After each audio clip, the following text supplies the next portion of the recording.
Sanila Irdal, saudara, Anda kembali menyaksikan live update bersama dengan saya.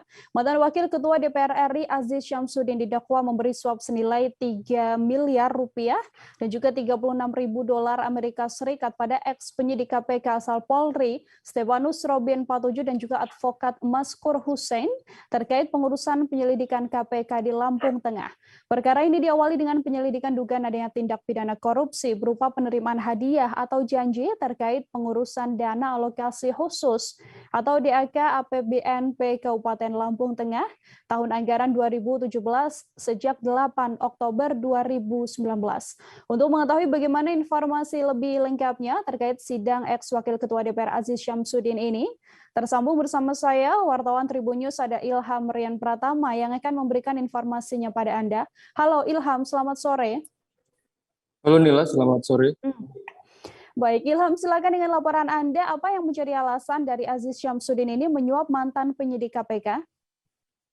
Ya, Nila dan Tribuners, Jaksa KPK mengungkap alasan mantan Wakil Ketua DPR Aziz Syamsuddin melakukan suap kepada ex penyidik KPK AKP Stefanus Robin Patuju dan pengacara Maskur Hussein dengan jumlah 3,6 miliar rupiah. Penuntut umum menyebut Aziz memberikan suap kepada Robin agar tak dijadikan tersangka dalam kasus dugaan suap terkait pengurusan DAK APBNP Kabupaten Lampung Tengah tahun anggaran 2017. Begitu, Nila. Dengan adanya dakwaan yang dibacakan Jaksa KPK hari ini, apakah kemudian Aziz Syamsuddin mengajukan nota pembelaan, Ilham? Ya, Nila, terkait dakwaan tersebut, Aziz Syamsuddin tidak mengajukan nota keberatan atau eksepsi. Hal itu disampaikan kuasa hukum Aziz, Rifai Kurumanegara, setelah berdiskusi dengan kliennya tersebut. Begitu, Nila. Apakah kemudian ada peringatan dari hakim pada Aziz Syamsuddin ini? Jadi setelah pembacaan dakwaan oleh Jaksa KPK selesai, Ketua Majelis Hakim Muhammad Damis mengingatkan agar Aziz Syamsuddin dan tim penasihat hukumnya untuk tidak coba mendekati para hakim. Damis berkata, jika memang Aziz dinyatakan bersalah, maka Aziz harus menerimanya. Sementara jika memang Aziz tak terbukti melakukan suap, maka hakim akan menyebut Aziz tidak bersalah dan membebaskannya. Atas pernyataan hakim tersebut, Aziz menyatakan setuju. Begitu, Nila. Setelah menjalani sidang dakwaan, begitu adakah yang kemudian disampaikan oleh Aziz Syamsuddin, Ilham? Jadi, Nila, usai menjalani persidangan di Pengadilan Tipikor Jakarta Senin siang tadi, Aziz enggan mengomentari dakwaannya. Politikus Partai Golkar itu bahkan berupaya menutupi kamera wartawan saat persidangan selesai. Aziz melakukan hal itu sambil berjalan keluar ruang persidangan. Dia menutupi beberapa kamera wartawan foto dan video yang mencoba mengambil gambarnya dari arah depan. Aziz menolak memberikan komentar dengan dalih pandemi COVID-19. Dia memilih langsung jalan keluar Pengadilan Tipikor Jakarta. Begitu, Nila. Baik, Ilham, terima kasih banyak atas laporan Anda, dan untuk mengetahui informasi lebih lengkapnya, saudara, telah terhimpun wawancara terkait kasus ini. Berikut liputannya untuk Anda. Hal yang ingin kami sampaikan, pertama, agar kami penasihat hukum siap dengan persidangan berikutnya, mungkin akan lebih baik jika penuntut umum sudah bisa memberikan nama-nama saksi yang akan diperiksa dengan biaya cukup banyak dan tebal. Jadi misalnya jumlah saksi misalnya diperiksa 5 atau 3, kalau kami sudah dapat namanya, biar kami juga sudah membaca BAP sehingga sidang kita betul-betul fokus dan substantif. Itu yang pertama. Kedua,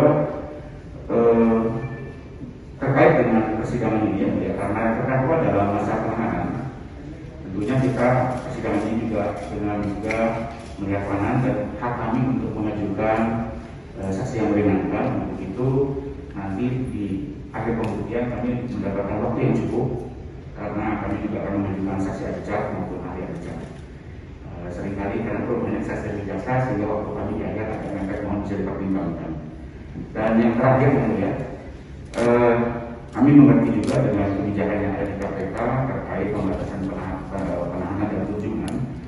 Namun demikian, karena sudah memasuki persidangan dan kami butuh koordinasi dengan terdakwa, kami mohon diperkenankan untuk bisa menemui saksi di dalam KPK dengan syarat kami mengikuti PCR terlebih dahulu. Mohon maaf, pembicaraan dengan Zoom 15 menit ini cukup membatasi, kami juga sulit untuk membahas tentang kasus. Tapi tentunya kami mendukung prokes yang diterapkan oleh KPK. Saudara hadapi saja masalah ini, tidak usah berpikir untuk mengurus perkara saudara, ya, apalagi kalau berpikir untuk melakukan pendekatan kepada majelis hakim. Mohon ini tidak dilakukan, Yang pasti kalau saudara terbukti, ya kita akan nyatakan terbukti. Kalau tidak, kita nyatakan tidak terbukti dan akan saudara dibebaskan dan lain-lain.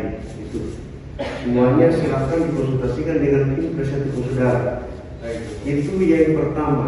Yang kedua, saya mohon pada saudara beserta tim penasihat hukum saudara agar sejak sekarang saudara persiapkan jika saudara akan mengajukan saksi yang menguntungkan atau yang biasa disebut dengan saksi adicat atau ahli adicat, mohon dari waktu ke waktu sampai pada saatnya nanti kami akan menyampaikan hak saudara itu dipersiapkan sekarang.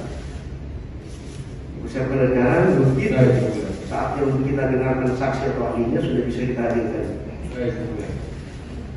Ada lagi yang mau disampaikan?